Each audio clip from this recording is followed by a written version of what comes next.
Hi, this is John O'Hurley, and you're listening to This Week in Geek with Mike the Birdman Dodd on ThisWeekInGeek.net. Who disrupts my coronation? Everyone has been destroyed because of this freak. I won't allow it! These babies just saved this lame fest party!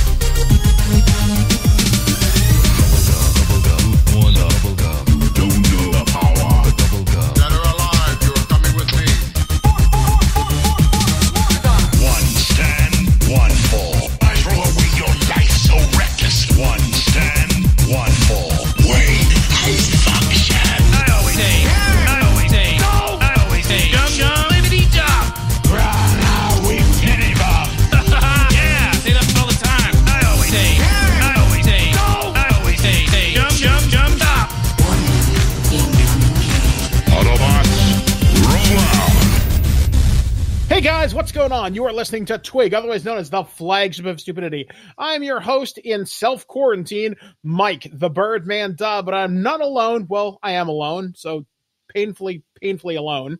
But I'm joined via Discord with my co-host, also in self-isolation. Alex, I was trying to think of something really good to say, the producer. Yes, but, well, if you can't guess, we're going to talk about the big elephant in the room, and that's going to dominate a lot of news stories for likely the foreseeable future here on TWIG. We're going to be talking a lot about COVID-19 and social isolation, which kind of screwed up some of our recording plans, actually, for the next little bit, even though we are recording this on Discord, which is a wonderful free service, which you should be using, and it's a wonderful podcasting platform, in case you didn't know. Yeah, traditionally in the past, or at least since I joined the last 3 years, March break has been one of those periods during the winter where everything's cleared up and we actually get together in person and we record, 2 or 3 weeks worth of content in person. Yeah. That's not happening. Yeah, no, I mean, this is unprecedented. I mean, the only time that there was a big national response to this was the last time I got really sick is when I got swine flu back in 2009 when I went to go visit Handsome Tom down in Texas, and I was told to leave the school for several weeks when I was at Mohawk.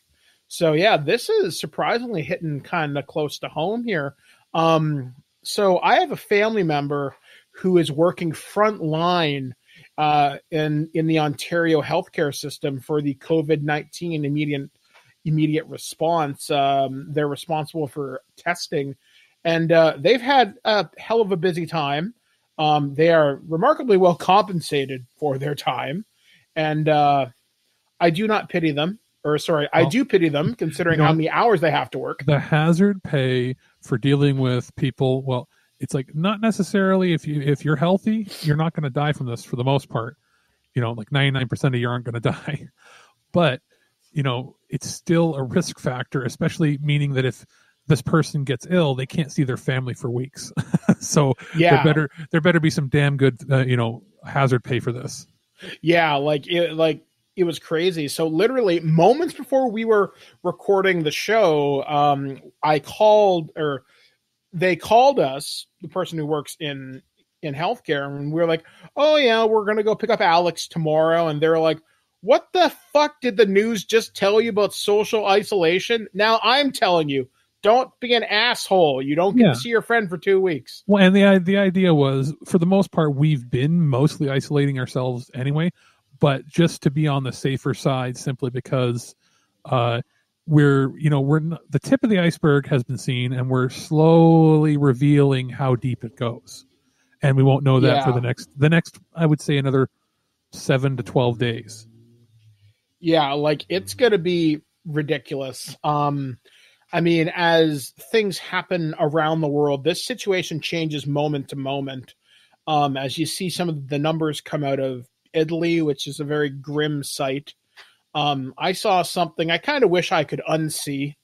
There was this actor and his sister passed away. She was in her 30s or 40s, but she was immunocompromised. And in the background of the video, there was her body because no funeral home would bury her.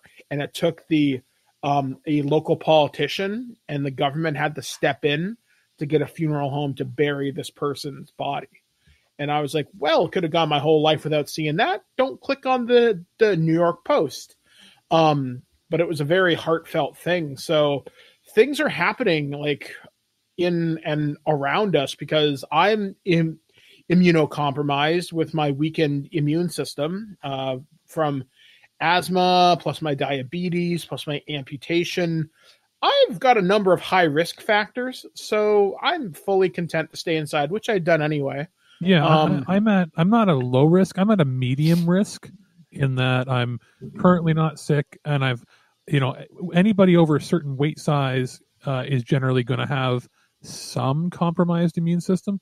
But I'm also not diabetic or anything else, so I'm not one of the people like if you see the risk factors are like, and you start adding up what they are, it's like you probably fit 3/4 of those factors, except that you're not over 60.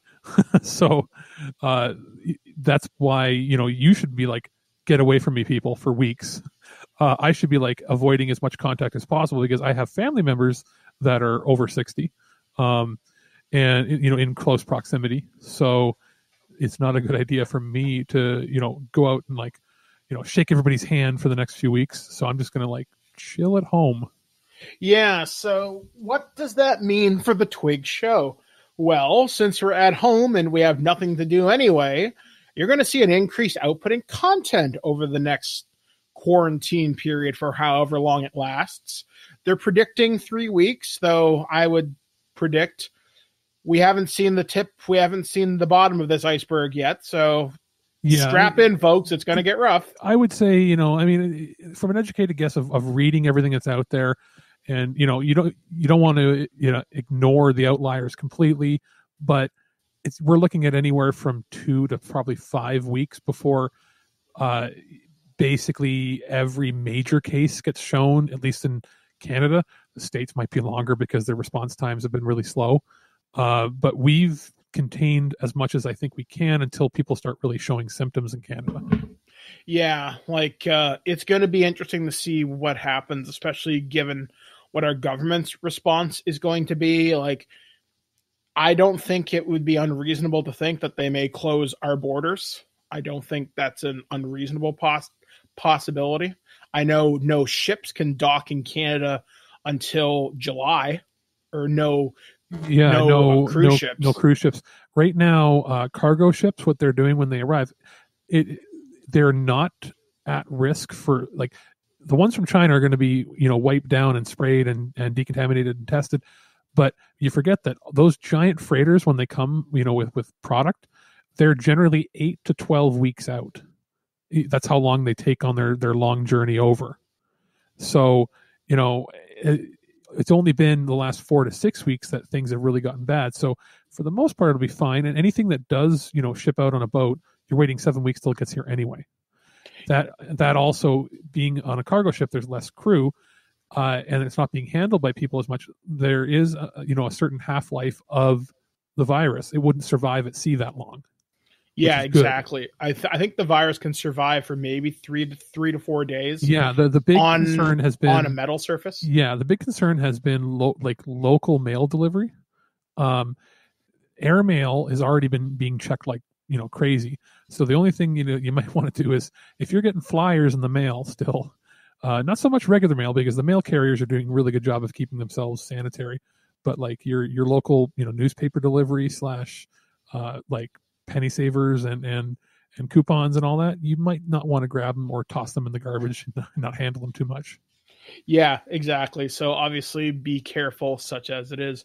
But we will be talking more about COVID-19 and its effect on the geek world as we get into this week's news. But I do want to share some good news, surprisingly, that did happen this week. So as you people know, and I talk about this every few weeks, been doing the weight loss journey for the path towards gastric bypass surgery, whether that means I get the RNY or the sleeve. I don't know yet. We'll have to see what happens when I get there. But I went to go get weighed for the first time in 10 weeks since beginning my OptiFast journey, which is the nutritional supplement drink that I have been taking since early January. Well, I am down 55 pounds from my heaviest. And my nurse was rather pleased with me. So I go to see my surgeon on the 26th. So in just a little under 2 weeks from now, I'll get a chance to go see them. They'll give me hopefully a thumbs up and say, all right, cool, Mike, you're doing great. Keep doing what you're doing. See you again in 2 weeks. So we'll wait and see what happens with that. I don't suspect it'll be anything more than a hi, how are you? Get out of my office. So my blood work, I got to find out about that because I wonder how they're going to do community testing now that there's the risk of people coming into the home. That just crossed my mind. I guess we'll deal with that bridge when we get to it. But yeah, I'm in a pretty good mood. It was a pretty good day on Friday the 13th for me anyway. I have to say, although I did have myself a cheat meal as a congratulatory, you did good, now get back on the train, you fat fuck. I've learned to not do that again. I was in pain all weekend because my stomach has shrunk considerably. It's not just that. You get used to having the same thing. You've had basically the same meal multiple times for weeks and weeks. It's like shocking your system. It's like if you've never had in your entire life Indian food or curry or something and you try having a whole bowl of it for the first time, it's not going to treat you well. Yeah, it was I spent most of Saturday doubled over in pain, and I slept 18 hours on Saturday. So that's what, getting a message from you like in the middle of the night where you're like, today was rough, and I'm like, okay, we'll talk about it. So I'm guessing that's what it was. Yeah, I was not in any shape to do anything. Like, I was ready to do things. I was excited to do things. And then it was like, yep, nope. So yeah, that was my week inside of a nutshell. What about you? My week has been basically playing Persona 5 Royal, trying to catch up on review stuff. I went to the convenience store, and I told you, before airing, Mike, how I do that is don't touch any doors, press the wheelchair button with my cane, go in there, grab the food, whatever food I need, scan it myself, pay by putting money on the table and walking away. Good times. Barely making eye contact because who knows what could happen. But I've been avoiding all the crowds, and received the big box of stuff from friends at La La Land Records, going through that for review. We're going to have multiple months of content, for reviews from them, and as well as eventually some giveaways. We're not going to do that right now, obviously, because we don't want to be sticking anything in the mail and shipping things unnecessarily until at least 2-3 weeks from now minimum, until everything starts dying down, probably closer to the spring summer. Okay, so that's going to be fun for us. Yeah, other than that, that's pretty much been it. I mean, Persona 5, I have put 39 hours into it in the last 3 days, if that tells you something. And what palace are you currently in? What is the theme of it? Not in a palace at the moment. I am in October now. We are just getting ready to try to just finished the Burger Palace, and the guy had a heart attack. Okay, so you've met Haru then? Yes, that's correct. Okay, so you've beaten the fat gangster kid. Yeah, fat gangster kid, pervy teacher. We also did Futaba's. Who's the third one? Probably the one there was perv teacher, then gangster Matarabe, gangster kid, burger guy, and then I don't want to spoil the rest. So there's one, and I also encountered the mystery, the new one. They interspersed the new chick, and that tower or that palace is just question mark. That's actually what it's called. So it's how they've spliced her in. It's not as disjointed as people thought it was going to be. Like, I've seen prominent YouTubers talk about how, oh, they didn't add a lot of content. No, they've added a lot from what I can see, because I know she was not a part of the game previously, but they found ways to include her in basically everything that's going on without changing the core gameplay too much. Really enjoying it. Playing it on easy to get through at first, because if I was playing it on hard, I'd be here for 200 hours trying to get through it. So yeah, I mean, ultimately, the Persona series, to me, yes, it's got fantastic gameplay, but to me, it's about the storyline, and I don't want to have to worry about getting my ass kicked every 5 minutes to experience a good cutscene. So absolutely. If that makes me a weak gamer, whatever. So that's basically been my last 3 or 4 days, and isolating myself, right? But then possibly seeing some movies in an empty theater, but I don't know. Well, you are a braver man than I to go out and brave what could be potentially ghost towns, but I guess we'll have to wait and see, as many things are shutting down in the province. As of this recording tonight, they're closing down a lot of things. Their malls and other places are having reduced hours. It wouldn't surprise me if theaters get reduced showings in the next little bit. It's going to be interesting times. I'm sure we'll have an update next week for you people. But as we must move forward with the show, like I said, there's going to be a lot of COVID-19 news, but we're going to start off with a banger of a story, but we're also going to try and end things on a positive note in the weird news category. We also have reviews from, we have reviews from Rebellion Studios, Sony. We're going to be talking about Dreams and MLB The Show 20. A lot of good stuff right for you here on TWIG, so I'm getting tongue-tied over my words, but we'll be back, guys, right after this. This is Zombie Army 4 Dead War.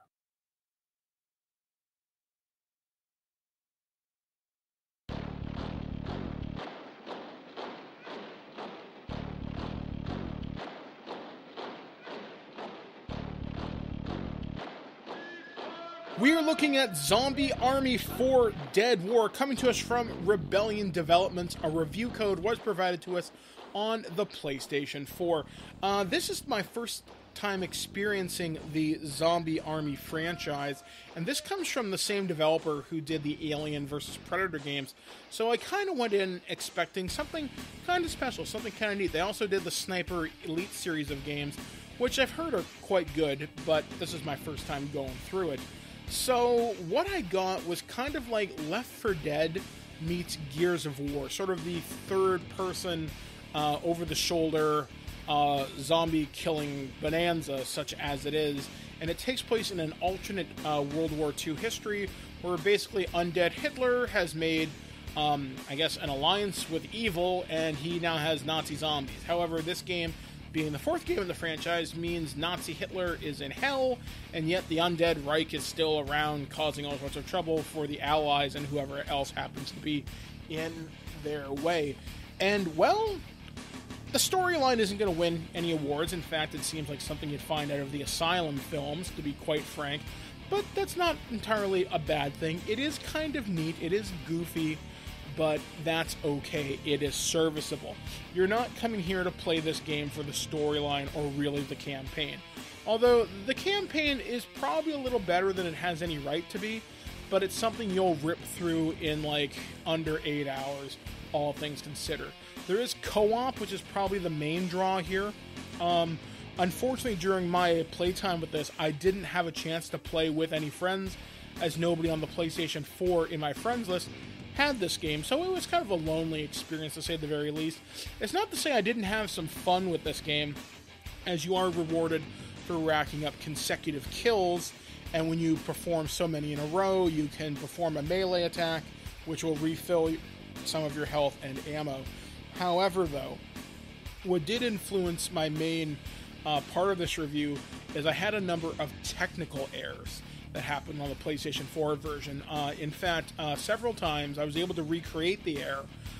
Enemies would not spawn in properly. And what did I mean by that? Typically, before you can advance to the next area, there's this thing called a blood seal, where you have to kill all the enemies in an area and then the door will open for you.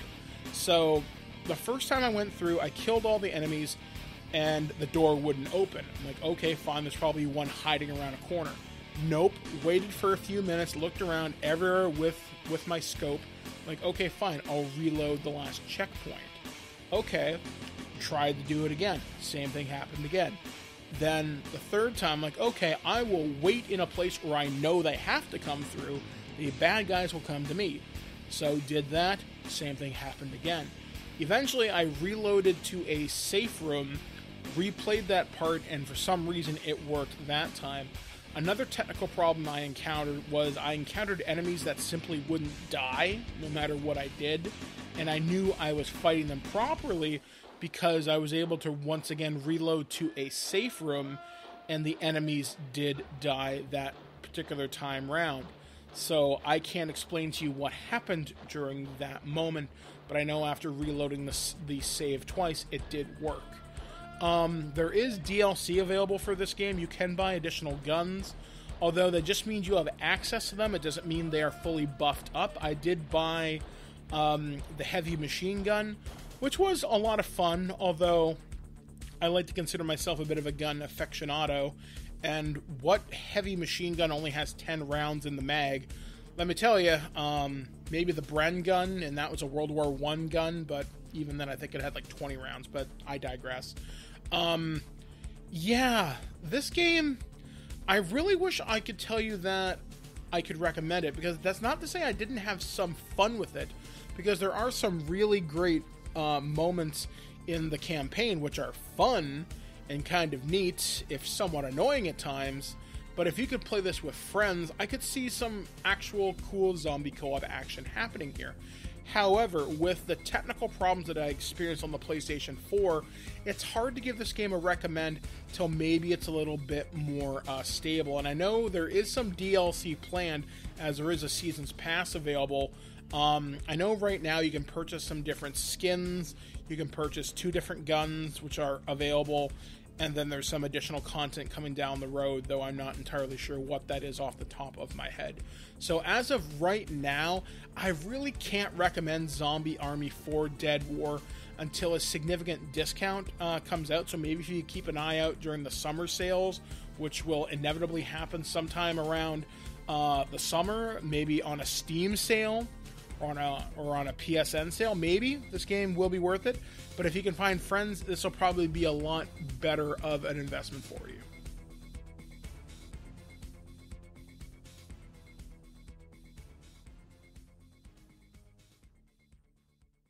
News on the march. Welcome back to TWIG, otherwise known as This Week in Geek. I'm joined with Alex, the producer. I am, of course, Mike the Birdman Dodd. Well, I can't dress this up any more than I possibly can, folks. Here's the news, such as it is on planet Earth this week, and the news is, well, it's not good.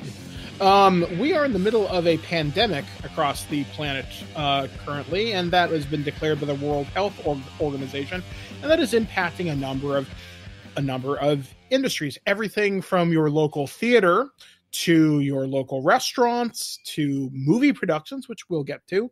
But one of the things that comes as a not unsurprising casualty of all this is E3. So E3 2020 has been canceled.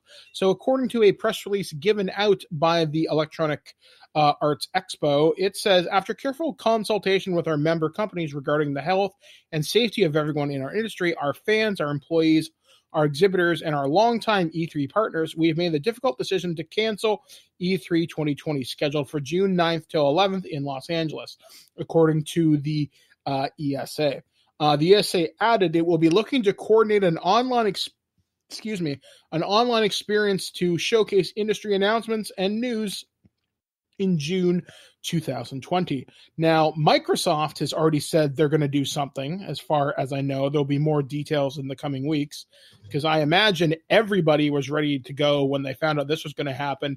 And this news broke on Twitter a couple hours before, but it was confirmed by Ars Technica.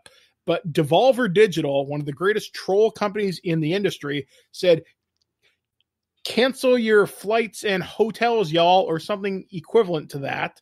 And people started talking who were in the video game industry. I got a tip from Facebook, and then I started digging around, talking to my own sources who spoke on the grounds of anonymity, they're like, yeah, things are not looking good. And then obviously the ESA did make the announcement last week. I think it was in the morning, though pretty much everybody knew it the night before when Ars Technica broke the story, speaking directly to some ESA members. Now, that being said, we are going to talk about this a little bit more extensively on the prototype later on this week with what this means for the industry. So we're going to spend not a whole lot of time on this story. Can't say I'm surprised, but this could not have come at a worse time for E3, considering this was supposed to be a bounce back year for them because we have 2 major consoles launching. We have a bunch of really big properties coming out, such as like Cyberpunk 2077. Final Fantasy VII Remake would probably be on the floor. The Last of Us 2 would be out on the floor, but there are also supposed to be announcements from Warner Brothers involving Harry Potter, Batman. The rumors were that select press were going to get playable Xbox Series X's and PS4 PS5s. Not necessarily that you'd even be able to see them, but basically in a developer's rig that you'd be able to test them out. So and we're going to get some actual hands-on, and that ain't going to happen unless there is talk that Microsoft and Sony may set up private events. Like, how I went to that Roku event in Toronto where it's like 1-on-1. Yeah, or 1-on-5, where they, like, for us, it was 4 of us there doing the Roku event, and they do it 2 or 3 times a day. So they minimize the amount of contact with people, during all of this. Press invite only, so you're not going to the general public. So there's a little bit more, I guess, decorum about a private meeting than just than cattle call. Frank Bob can wipe his arm, wipe his nose on his arm and shake your hand, sort of deal. It's got to be a little more professional. So I could see them doing that with some of the larger press outlets. Hopefully, something we need if we got to go to something like that too. If we got invited to a private event just to see what they're going to show. I was going to say we'll probably get invited to the Microsoft one because that always happens in Toronto. Though I don't know whether the company that does Microsoft's events in Toronto has done a whole lot. I haven't gotten an invite to a lot of their X events, but since my handicap, they know traveling for me is difficult, so it may be out of respect for me, but I'll definitely touch base with our partners. Touch base, because if you can't go, then maybe I could go. Same with Sony. I know last year I was invited to have a private meeting with Nintendo at Fan Expo, but they invited me so close to the deadline. I hadn't been planning on going to Fan Expo, and then they sent me an invite like 3 days before the event, and I was like, oh no, I'm actually not going to be there this year. Now this year, because they canceled the Toronto Comic-Con, which is run by the Fan Expo people, they said Fan Expo is going to be doubling up as Toronto Comic-Con at the same thing, and that's so far down the line that we're talking end of the summer, everything's going to be all clear here at least. I don't think it will be, personally. I think sources that I'm close to have said, compared to what's happening in the States, it'll be cleared enough. But we would know again a few months beforehand if they're going to run it or not. And if they cancel that, Nintendo's been known to do, they take their stuff on the road with them and do roadshows. But I could see them setting up shop at a hotel similarly. And if they do that, I'll make sure I try to attend. Yeah, I mean, this is going to be a rough year. And as for events getting canceled, do not be surprised if the Olympics gets pushed back a year. I think that will happen. I think you'll see an announcement in the next 2 weeks. They would never do that. It has to run in time, because that would screw up with the other Olympics. What I could see them doing is a skeleton crew, only having the athletes there and not having any public. Maybe. I don't know. I think it's an unprecedented situation. Absolutely. So we're in unknown territory here, but we'll talk more about this a little bit kind of later on, because more COVID-19 news, because as if the news couldn't get any more fucking cheery. Filming on the Disney Plus series Falcon and the Winter Soldier has been shut down in Prague due to concerns over the coronavirus, Variety has confirmed. The move comes after the Czech government placed a ban on movie screenings, elementary and high school classes, sports matches, and cultural events. The Prague Film Festival has also been canceled. Falcon and Winter Soldier began filming in Prague last week, but the cast and crew have now been recalled to Atlanta. This is the second time filming on the series has been interrupted. In January, the show was due to shoot in Puerto Rico, but was forced to postpone shooting after the Commonwealth was hit by a series of powerful earthquakes. So yeah, that's not good. And all the production has shut down for Falcon and Winter Soldier, Loki, and WandaVision right now. They're on a minimum 2-week hold, though expected to be longer. It's not just them, though. After that was announced, it was all of HBO, including all the streaming platforms, Hulu, basically all the streaming platforms. Apple, everybody that was a streaming platform has shut down. Terrestrial TV has not completely, but anything that's being done in Vancouver is already shut down because a few people tested positive on Riverdale. Yep. Which basically shut down the entire city of Vancouver. Toronto is essentially shut down as well. There hasn't been word on Montreal or Halifax or Hamilton, but I'm going to assume as those are the other majors. It's funny how Hamilton's considered a major considering how much is shot there for how big the city is. But it is. It's one of the top 5 cities to shoot TV shows and movies in Canada. No words on them, but Toronto is definitely shut down. Vancouver shut down right away. And that basically, you may think of it, it's Canada. That cripples about 50% of the productions that go on television in the States. Yeah, like there's so many other productions that are affected. I just learned that AMC is shutting down all their production. Like there is like no television being shot anywhere. In fact, one show that I was surprised, though not really in retrospect, that was affected by this was Big Brother Canada. Big Brother Canada tapes in front of a live studio audience every Thursday night, where that's the eviction show. And when the guest was evicted this week, they're like, where's the audience? And they're like, oh yeah, there's a virus. So it very much reminds me of the British television adaptation called Dead Set, where there's a zombie apocalypse and the Big Brother guests have no idea what's going on outside until people start eating each other. So yeah, this guest was confused, to say the very least. This is going to affect things. I know Survivor has already been impacted. They were supposed to begin shooting later on this month, but they're going to delay until May because someone on the crew tested positive or something along those lines. All game shows are doing the same thing too. Which leads into my next story. Yeah. Oh, really? I forgot that was part of it. Good call. But yeah, that's right. As well. But one last thing. The only things that I checked that haven't been shut down are shows with minimal crews that film in rural areas. So there's a lot of Canadian dramas now are shot up in Northern Ontario, and they haven't completely shut down. And that's only because you got a crew of like 20 people working on it. But anything that's in a major city has, and it's only a matter of time till they shut down too.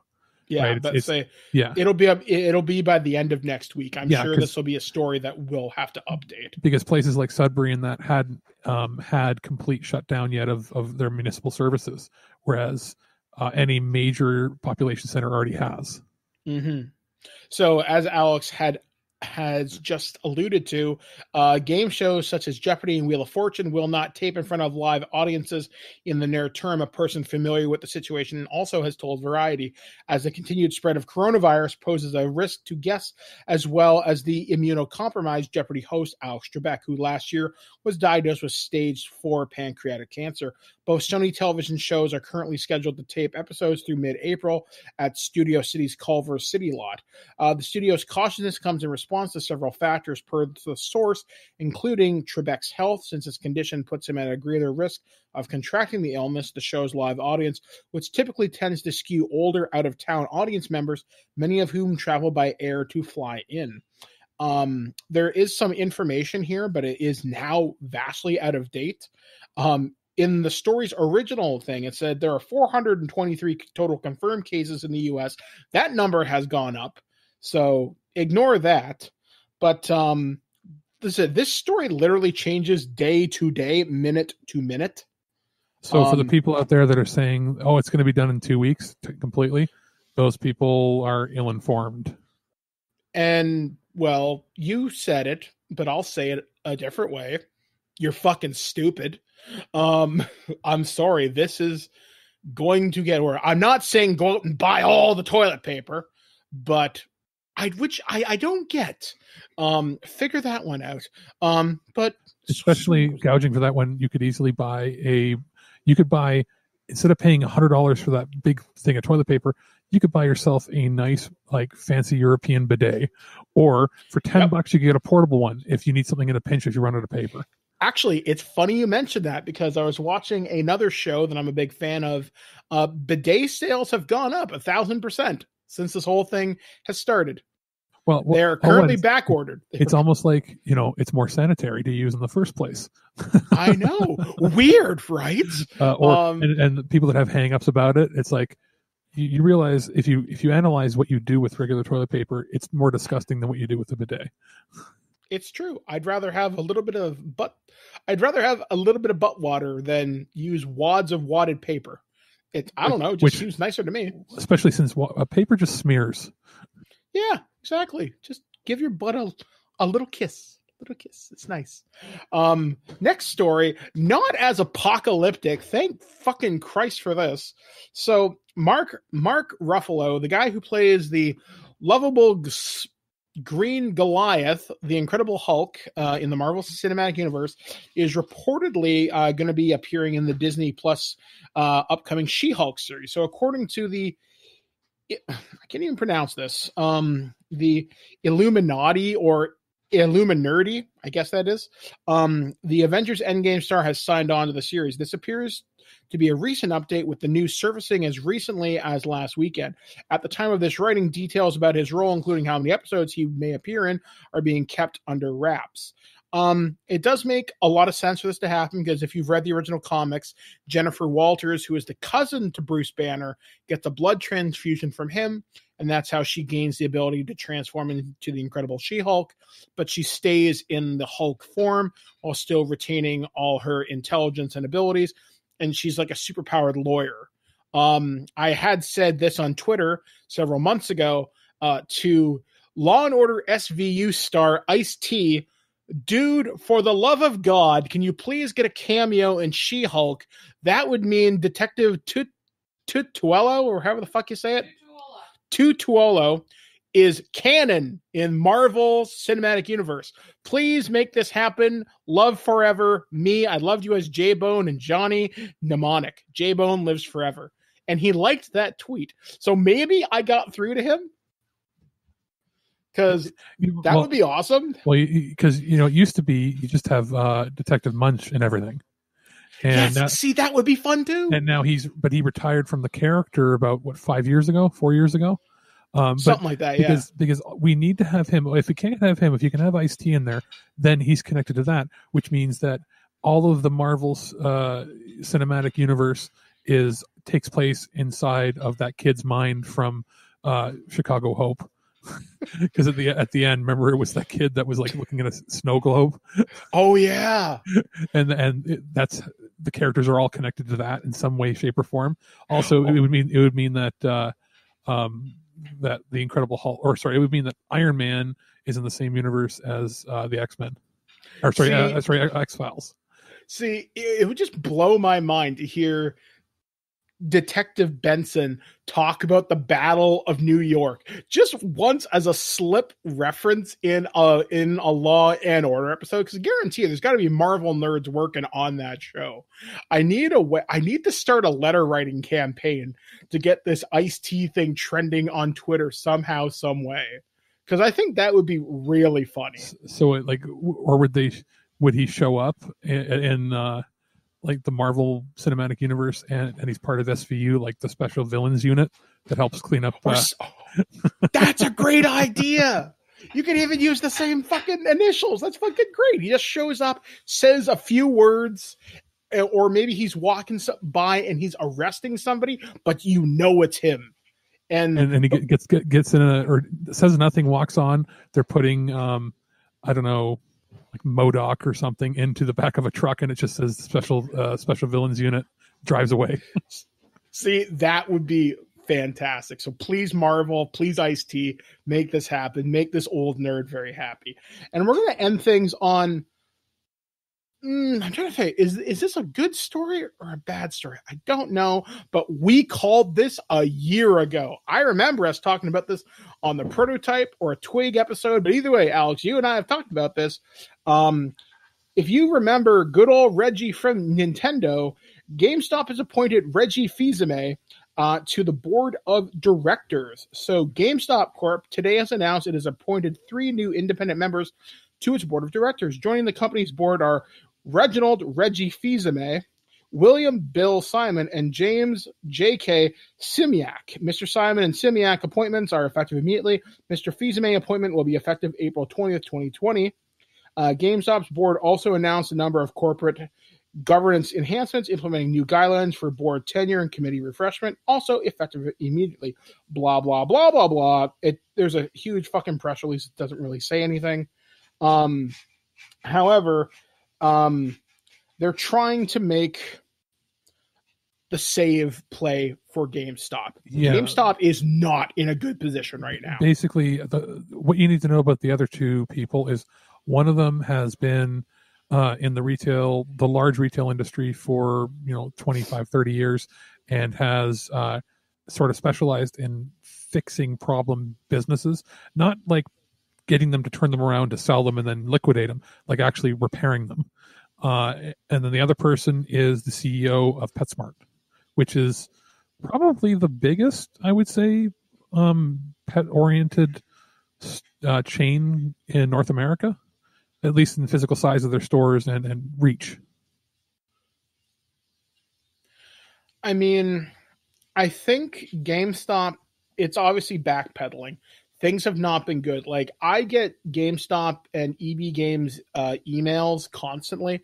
Now, I know in the United States, GameStop is dire. EB Games in Canada seems to be doing fine, from what I've heard. Yeah, it's doing fine here, but the problem is it's a case of like when Future Shop was bought by Best Buy.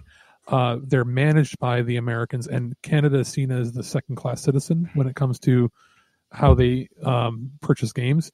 For instance, stuff that would sell really well to the Canadian market that they keep asking for, to get in stock, they won't get because they base their numbers on the Americans. So it's, they're not, we're governed from afar, but that's exactly how Toys R Us was. Sometimes toys would sit on the shelf in the States, but they'd sell like crazy up here. And then, they'd be like, get us more toys. And they're like, no, they're not selling. It's like, well, they're selling in Canada. And then look what happened to Toys R Us. They went out and then they're perfectly fine in Canada. Yeah, it's weird because I remember in Canada, for example, following your Toys R Us example, we would not get a lot of the Toys R Us exclusive toys. Or if we did, we got them in really small numbers. So they'd sell out like friggin' that. Whereas Walmart Canada, for example, doesn't get we get almost none of the exclusives that the United States gets up here in Canada, which blows my mind because it sucks if you're a toy collector, because the Ghostbusters line from Hasbro is the retro line, which looks like the original 1987 toys. We're not getting those. And yet what we get, surprisingly, is EB Games will get a lot of exclusives that that you'd never think they would get, because they, for whatever reason, the video game store sells toys. Yeah, it's weird. For some reason, the Funko Pops for Emerald City Comic Con, which got postponed until later on this year, we got the Funko Pops for those. You could go into a store right now and buy the Dungeons and Dragons gelatinous cube, which I hate Funko Pops. I really do now, but it took a lot for me not to spend $20 on a gelatinous cube, which is basically a killer piece of Jell-O.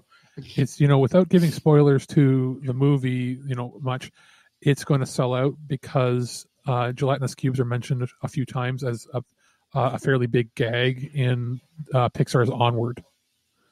And it's like, if you see the movie Onward, you'll laugh your head off because they mention them once or twice, and they're like, "What are they?" It's like basically a piece of Jell-O that eats everything. And that movie is doing pretty well for what it is. So I think it's going to sell out not because of the D&D nature of it, but because of the Disney Pixar nature of it. Probably. I mean, and this has been a pretty bad month for movies. It's supposed to be like one of the lowest grossing Marches in recent memory, which does that surprise you? But back to at hand, talking about Reggie, this is a guy who could potentially turn things around, but only if the GameStop board of directors listen to him. If they listen to his years of experience from Nintendo, if they listen to his years of experience engaging audiences from Nintendo, then there's a possibility of turning this ship around. Do I think they're going to crash right into the iceberg? Probably. GameStop just closed a bunch of stores not too recently. They're liquidating product. They have pallets upon pallets of useless crap such as Funko Pops sitting in their back rooms.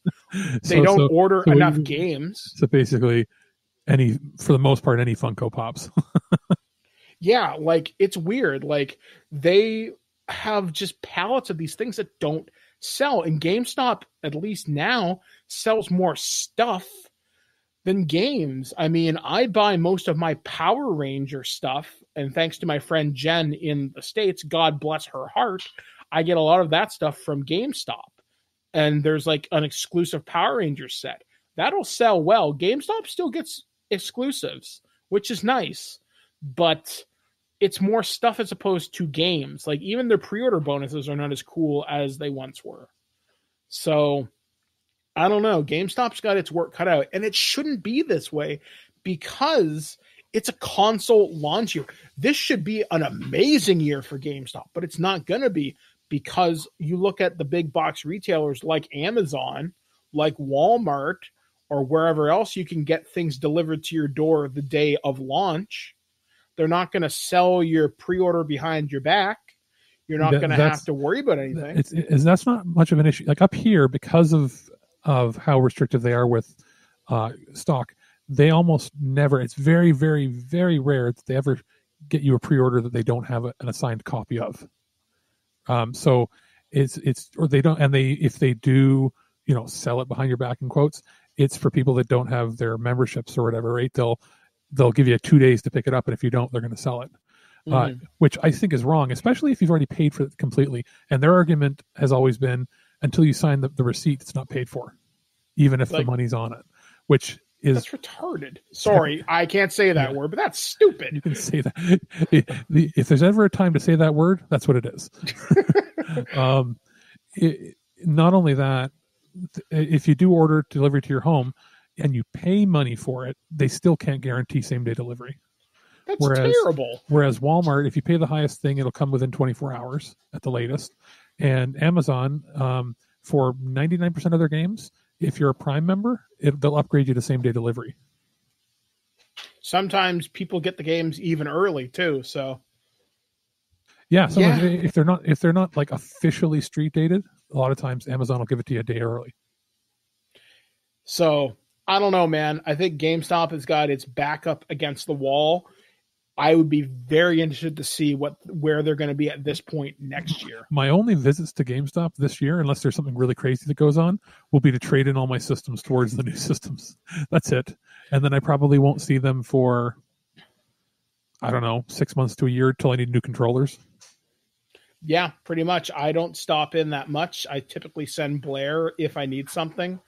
I just don't need it with Amazon. I don't need you anymore. The quality of their products, I buy all my game digital too. The quality of their used systems and controllers in Canada is pretty solid, but they've had a really bad track record in the States. Like when they come to their recertified or whatever, when people have gotten them where they're dirty, it's like, how is this recertified? By putting it in the box? But up here, for the most part, everything is pretty clean when you get it. The other issue has been how much they push. Like they're trying to do sales tactics that from 30 years ago that don't work anymore. Yeah, it's true because you have to evolve with the audience. And I think Reggie has an idea of how the average, I really hate to say this, the average gamer consumer feels, or at least if he doesn't get it, he has at least a possible way he can figure that out. You know what I mean? Just making from where he's come from. Yeah, making it a destination store is the only way you're going to get people to go there, because they don't go there for convenience anymore. You went there for the convenience factor for trading in. In Canada, you still do. And you know what a big factor in that is? Remember when Best Buy in Canada was taking game trades? They don't do that anymore. Yep. So they got rid of the game trade program, which cut into EB a fair bit when they started that. Also, in the States, you can trade in your games, consoles, and everything directly to Amazon. You can't do that here. Oh. So that has killed them, because, what do? You put it in a box and you ship it to them. And you send it to them, depending on the program you're a part of. If you're like a marketplace seller and you're reusing their store to do that, or trading in, you can set up a program with them where if it's a light enough thing like just your discs, they'll eat the cost of the logistics on that and just add it to the price of the game. Or you can ship it to them at your cost and then get all the money or whatever you want from it. But regardless, there's an option if you go to Amazon.com where it says trade in my game, and they'll give you the pricing. And they'll give you the estimate of what they're going to give you based on the condition of the game. Oh. Yeah, they've had that for years, and that's what's killing them. Well, let's just say GameStop, you've got your work cut out for you. I'll be very surprised to see where you are given a year, but you're on life support. Well, and I think one final thing. When you trade in something at Amazon, you can use that money on anything. You know what I mean? Like, you're not just going to get store credit that can only be used for games. You could trade in your games and be like, I need my groceries for this month. And you can get your groceries from the same place you trade your games into. Amazon, you win out again. All right, guys. So that is pretty much going to do it for this edition of the news this week. Like I said, we will talk more about E3 being canceled and the future of this huge impact on the industry. More on the prototype later on this week. But we're going to take a break here, and this is going to be Alex's review of Dreams from Sony Computer Entertainment and Media Molecule. I'm just going to give my quick thoughts on Dreams, as I think a lot's been said about it. Sony gave us the opportunity to check it out right when it was launching, and I wanted to make sure that we gave it, a few weeks while the content was maturing, because at launch it's not going to be the kind of title that has a bazillion pieces of content to check out, and the best is only to come in like maybe a year or two even from now. Dreams is it's hard to sort of put it in the box. It is a easy to use interface / game scripting creation engine that is something that we all wanted to sort of play when Little Big Planet came out, but that was working within its own ecosystem of here's how we do a simple ragdoll style physics platformer.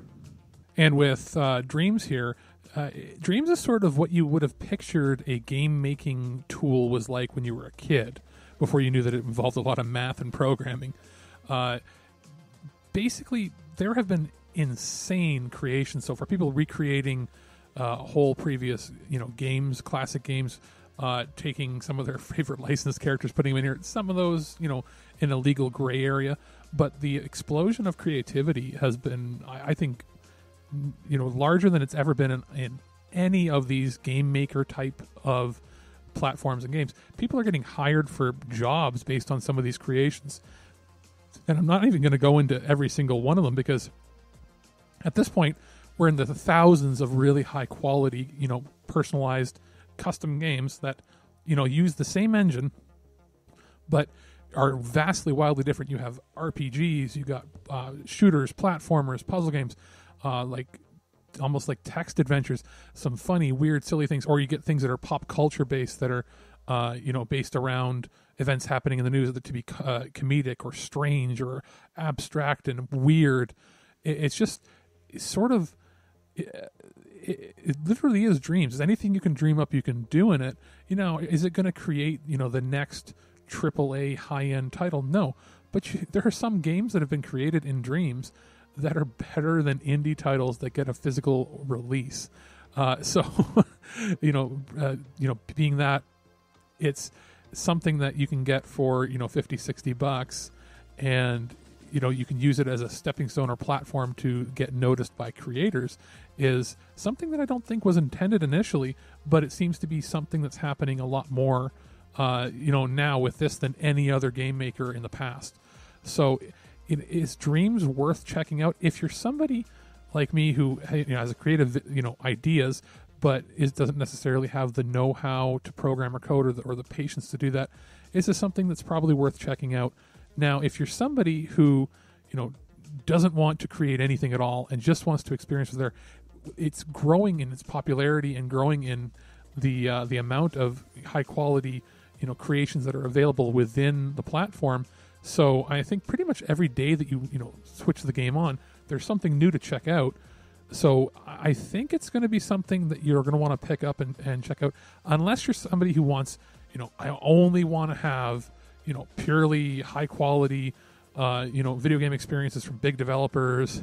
If that's you, then, this isn't going to be something for you. But if you like experimenting and trying new things and, just being able to turn on a game and just, pick something at random and play for 10, 15 minutes and see something strange that's never been done before, Dreams is something that is definitely for you.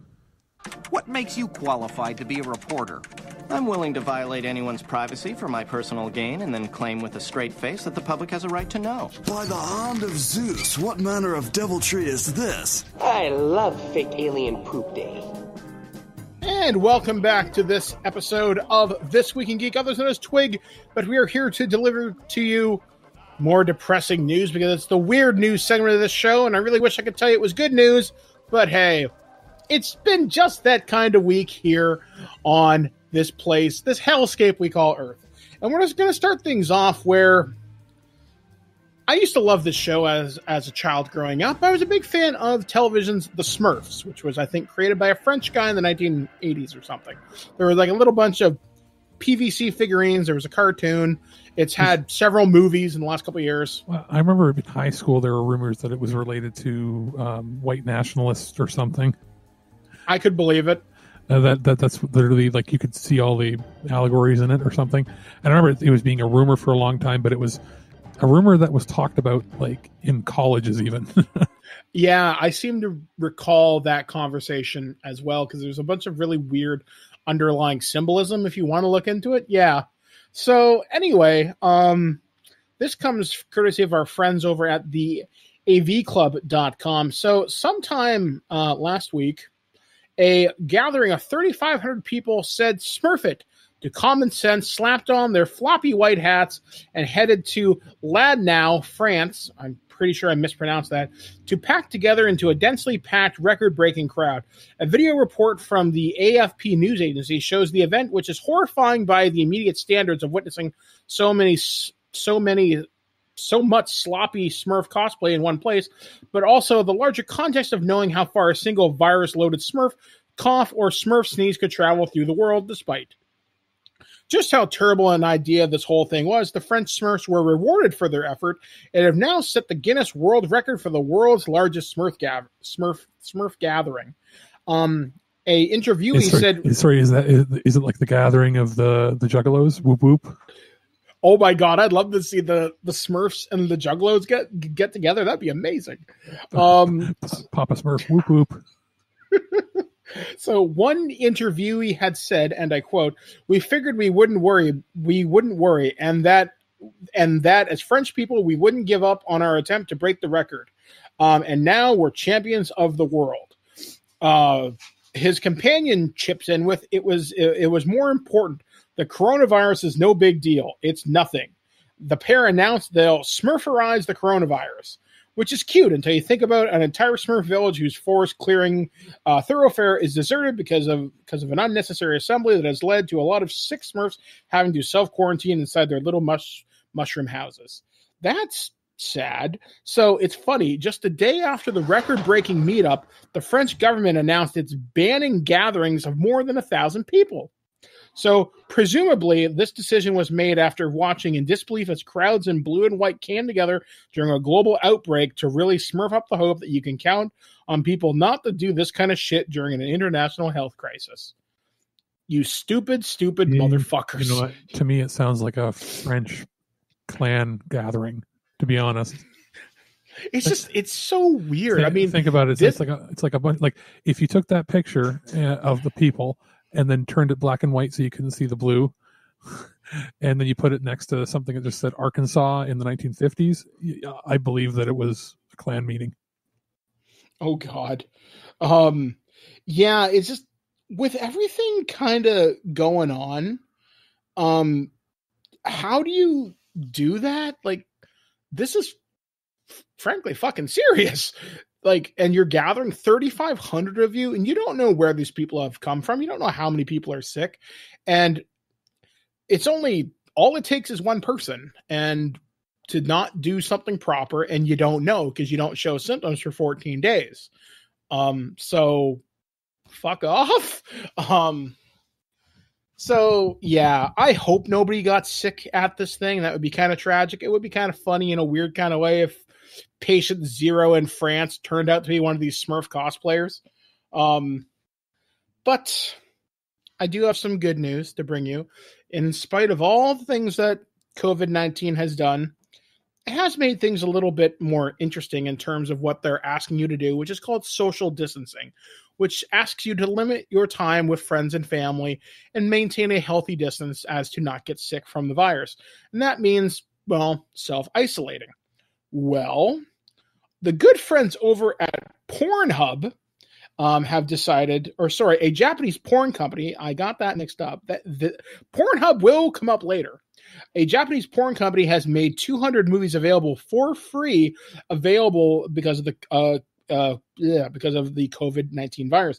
So, as reported on Live Door News, a Japanese porn maker, Soft On Demand, has made around 200 videos available for free viewing on its website.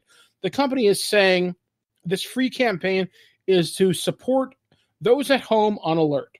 People need to register on the SOD site, but once they do, they can pass the time as they wait for the COVID-19 concerns this month by watching online porn for free. That's not the first time I've actually seen this come up. So what you're telling me is I need to change my VPN to say that I'm there? Yes, which I will bring that up as my next story. Is I'm so glad you mentioned that. So Pornhub is making its premium content free for everyone in Italy who's on coronavirus lockdown. So Italians who've been forced into lockdown because of the outbreak of coronavirus will be able to access Pornhub's premium content for free while they are locked up inside. The adult streaming site has made all of its content on its premium subscription service free in Italy for the month of March, with the site also announcing they'll be donating money to Italy as it attempts to overcome the pandemic.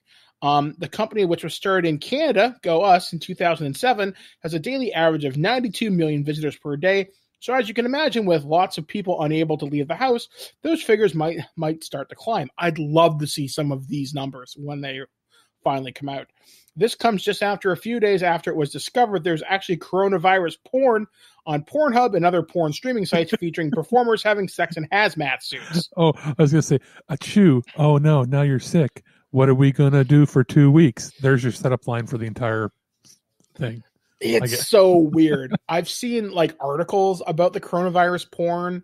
They have somebody wanting, one of the weirdest ones I saw was it's somebody wandering through China in the city of Wuhan, and this guy in a hazmat suit comes across this woman who's alone in her apartment, and he's like, "What are you doing here?" She's like, "Oh, I'm under quarantine."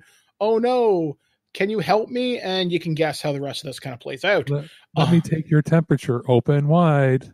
Yeah, it's so ridiculous. However, I have to isolate you. No, I want to escape. No, I'm going to have to tie you down so you don't escape. It just writes itself. Seriously. It kind of does. I mean, good on Pornhub for doing that. I mean, any countries that are on severe lockdown right now, and other companies are kind of stepping up their game, I know several companies in the States and in Canada have lifted data caps. Apple Card subscribers don't have to pay their balances or late fees this month. Yeah, same goes. Some streaming services, not all of them, but some of them are extending their week trial to a month, or if it's a month trial to 2 months, just to get people in. And in some cases where they let you have a trial one time on your email account, they're resetting that so you can have your 1 week or 1 month trial on the same account one more time, just because of it. See, I'm glad companies are doing this. I mean, another thing is certain companies are releasing content a little bit early. Disney released Frozen 2 way earlier. Frozen 2 is still in theaters, like one showing per day locally here. And it's out on video now. It was supposed to come out a few weeks from now. They also announced Star Wars Rise of Skywalker was going to be released on digital super early too, which I think it was supposed to come out on digital this week, but they released it on Friday. So they're making strides, small strides, but it's something. Well, the idea is they're going to lose money from people not going to theaters. So if they can hook you to pay $7.99 a month any way they can, they're not going to lose quite as much. Now, I mean, one final plot line I was thinking for the coronavirus porn is we found the cure and it's in my balls. You have to find a way to get it out. It contains the only known DNA sample. Yes. I've injected myself and it's the only vial and it broke. So now we have to find a way to get it out of my body. Insert music here. It's pretty much I guarantee you that's what the plot lines are. Although, just kind of looking at things, this pandemic could fundamentally change a lot of things and how they are perceived, because a lot of companies are telling employees to stay home. A lot of businesses are being closed. Yeah. If you look where it's hitting hard, the worst is America. Pure capitalism. Where they don't have a lot of oversight and protections. They've closed the stock market multiple times because it's trending so poorly. They're not equipped to deal with the masses getting sick, right? So, because I think this past week it was the worst stock market since 1987's Black Friday. Yeah, and then they had to basically close them down completely. Whereas any other country like us, we're not really as ill-equipped to handle, and the argument can be made, the care can be better if you can pay for it down there. That's not the case right now. Even people that have the money, it doesn't matter because they don't have the equipment to even test people. As of yesterday, only 8,000 people had been tested in America since the beginning of this crisis, and in Canada they were testing 1,000 a day, and in South Korea it was 10,000 per day that they're able to test. Like these numbers, like I said, they're going to get interesting, but I'm curious to see what the fallout is going to be, because certain employers are saying, okay, you're going to work from home for the next few weeks. So that means the idea of you coming into an office could quickly become obsolete because your job can be done by telecommuting. Or people are being told in the States, use up your vacation days and your sick days, and when they're gone, you're not getting paid. And and up here, it's on an individual company by company basis how they determine to do that. Prior to us having the current government we had, the previous government had put in place 20 sick days. Well, now you don't have that. Now it's like 2. So, as a requirement. But most businesses now are like, well, we can't penalize our people because our company would no longer exist if we fired our entire staff for not showing up. Yeah, the fallout from this is going to be something that will be studied for a long time, I think, from an economic standpoint. And especially when it comes to workers' rights, workers' privileges.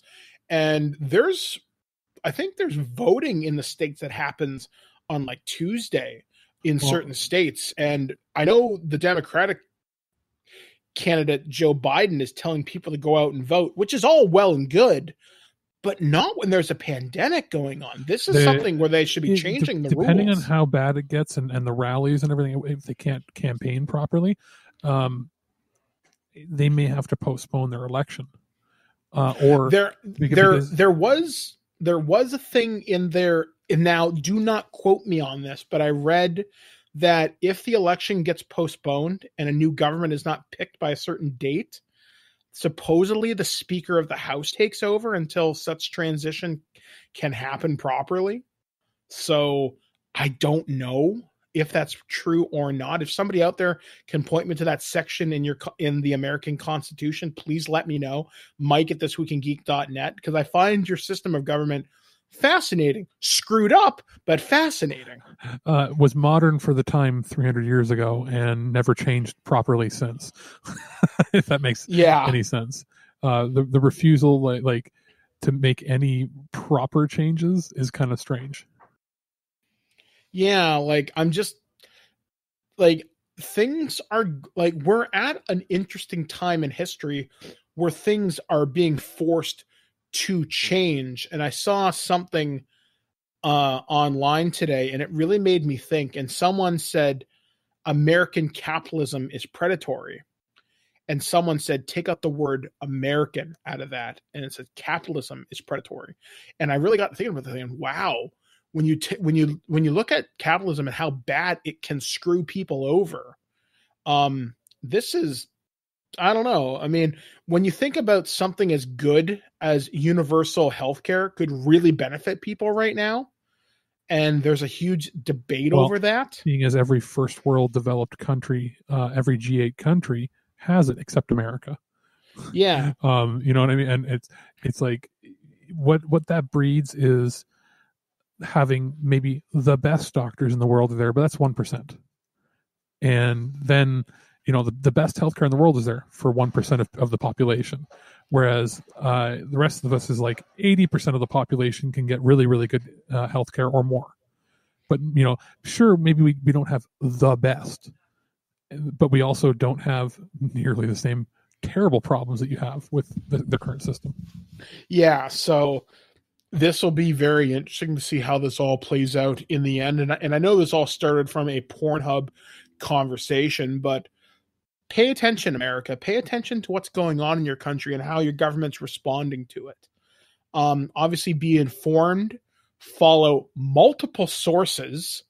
Listen to doctors and scientists. Don't listen to fucking Fox News, for Christ's sake. If you take away anything from this conversation, you're going to be your own best friend by being informed during all this. During this, you know, generally read 4 sources. 1, make it your local or regional news, and 3, international. Exactly, because you'll get the best scope of it.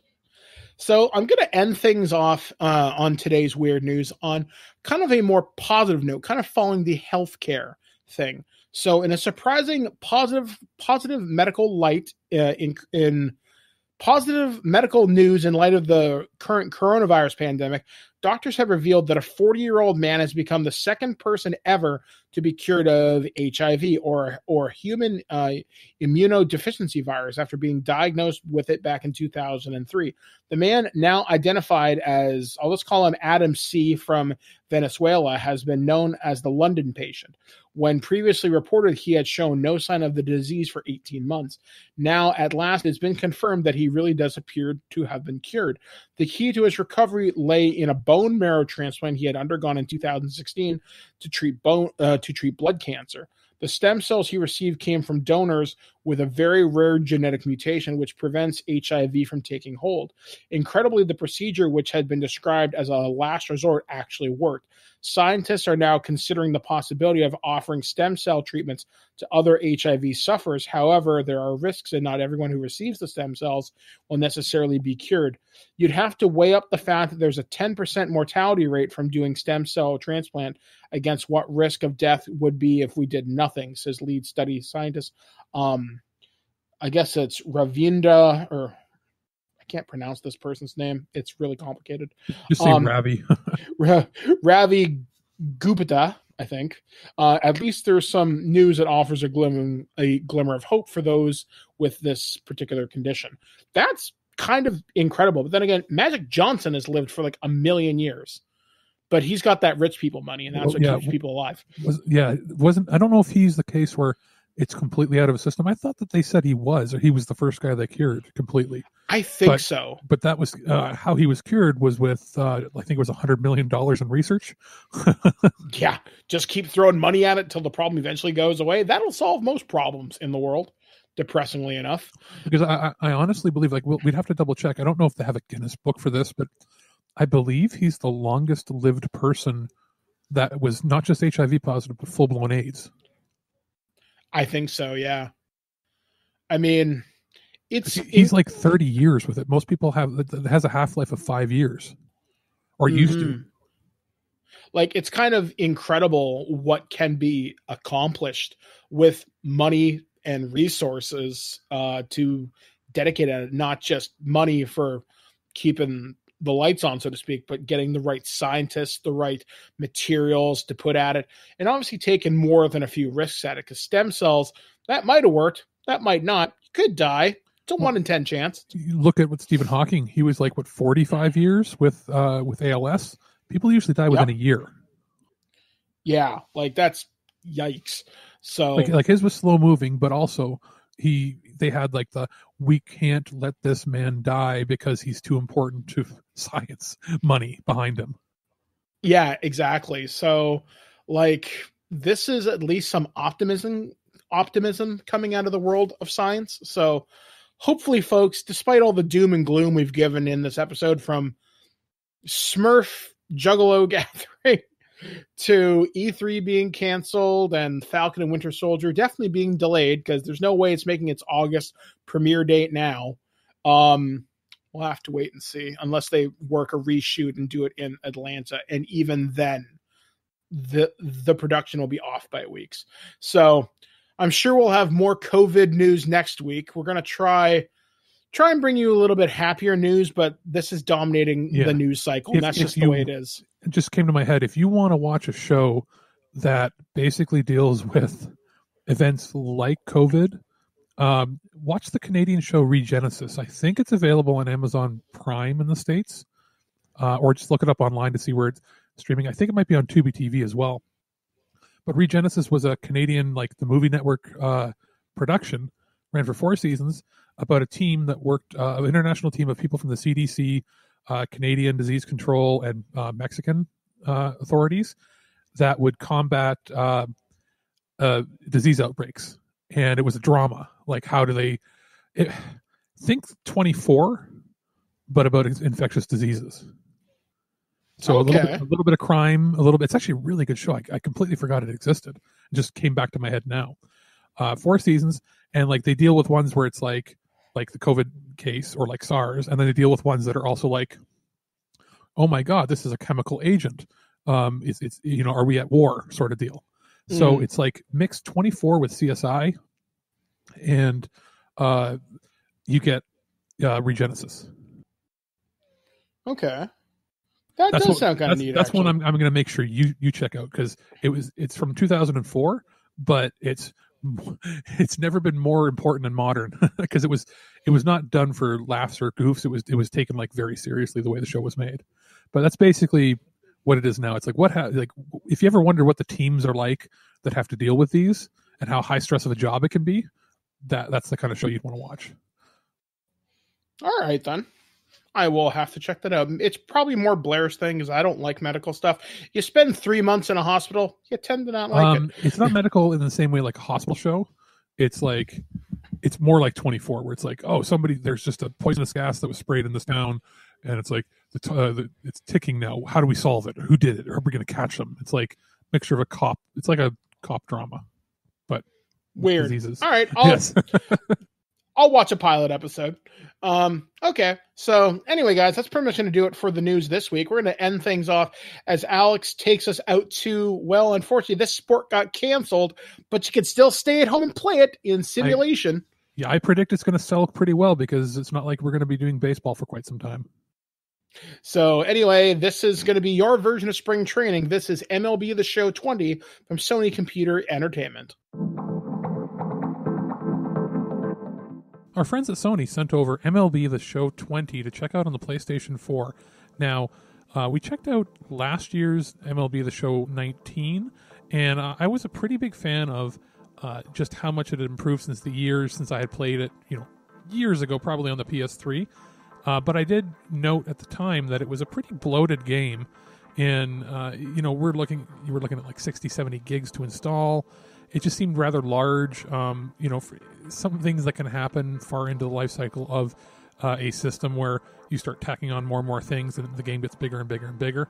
Now, interesting here is MLB The Show 20 is significantly smaller in file size, yet seems to be more streamlined and just an improvement overall. So I feel like this is probably going to be the magnum opus of the MLB franchise on the PS4, because with the PS5 coming out this year, and then there's been talk of, that the new MLB will be multi-console, even, generational / being able to be possibly on even Xbox or something in the future. While it hasn't been 100% confirmed, it's just that they've said that it is something that they're looking at doing. It's interesting because this is probably going to be the last time, unless something changes, that we see a console exclusive optimized version for one specific console for a flagship sports title, because every other major sports title comes out on pretty much every platform. It's just baseball has been a Sony mainstay forever, so it's interesting to see that. Now, other than just the file size difference, I found the load times to be significantly faster. And I'm just reading it from a standard hard drive. There's no SSD or anything fancy involved here. Playing this in 4K on my 4K TV or 1080p on the other TV I have in my place with the PS4 Pro, very little discernible difference in visual fidelity. So don't feel bad if you don't have a 4K TV. It seems to play and look just as good on a standard 1080p television. Audio wise, it's basically more of the same. It sounds almost identical because at this point it's just iteration after iteration. They've sort of tweaked it. But gameplay, they've done a lot to make it more realistic and more, Twitch gamey, I guess, with some of the controls, where when you're in the outfield or when you're pitching, running, batting, everything just seems a little more fine-tuned. They have a mode where, the first step or two you make in the direction that you're going can really make all the difference. How fast you snap your stick to the left or right determines how you pivot and turn and run. And it just can make all the difference when it comes to catching. It's something, it feels less, analog, if that makes any sense. Like, it's less like you're just dashing in one direction. It feels more like a smoother transition, a little more lifelike, how you'd stop and turn on a dime. Just, it feels like you would do it if you were playing in real life, if that makes any sense. It's kind of weird because, you're not playing it in real life, but it just feels, pretty straightforward and intuitive. They've done, a marvelous job actually improving the controls from what it was last year. And even last year, I thought the controls were fine until I played this one and went, oh, it's much better. Now, as far as graphics are concerned, it's just there's a little less shine on everybody.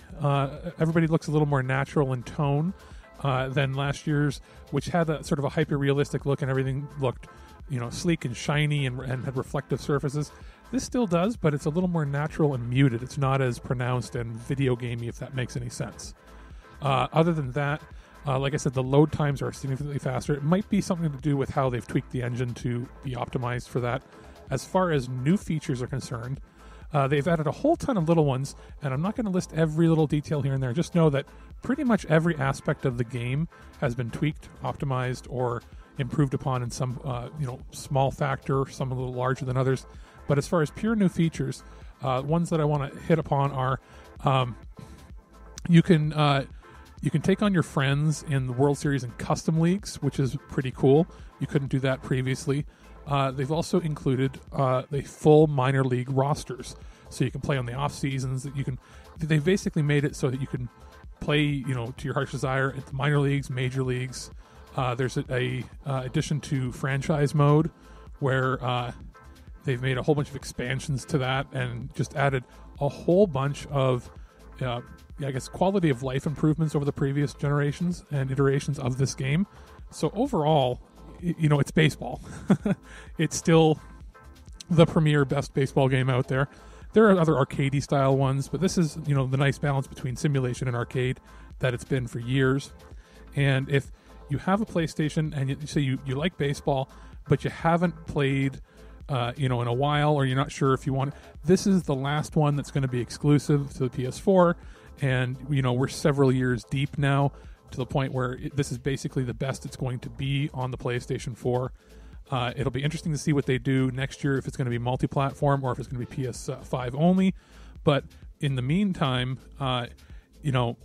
this is going to be your definitive baseball experience, and I can say without a doubt that even if you're slightly interested, this is going to be by far the best baseball game you've probably ever played.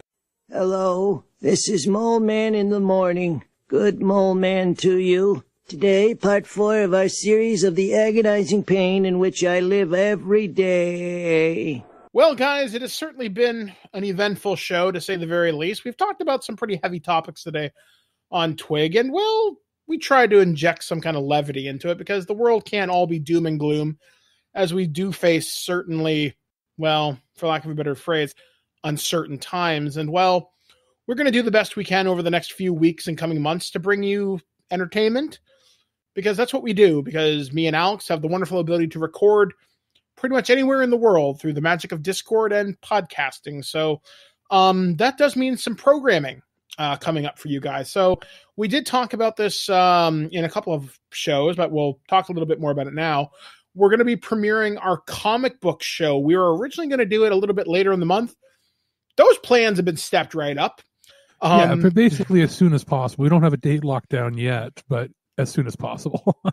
Yeah, so we're going to try and rush out an introductory episode and then an episode proper with our good friend. Have we mentioned who we're doing it with? I don't think so. We might have mentioned a little bit. Maybe not.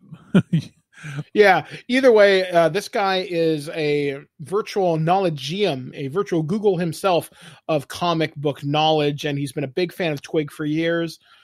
He's worked with the Geekcast radio network on several different occasions, so we know he's not a complete douchebag. We can trust him. He always has a funny story to tell, so we look forward to welcoming him to the TWIG team. In addition to that, me and Alex are going to be recording a couple of prototypes this week. We did kind of cut our E3 speculation short. We're going to talk about E3 this week on the prototype, talking about, well, with that canceled, what do we do now? We've lost E3. GDC was canceled. It's not going to surprise me if PAX gets canceled.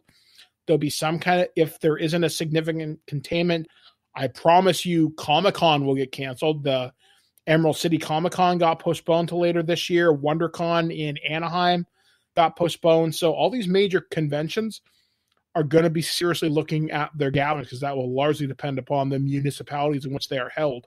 So things are going to change. But what does that mean for the geek industry, considering you look at Nintendo Direct, Devolver Digital, all people that are already moving towards an online presence? So we'll talk about that tomorrow.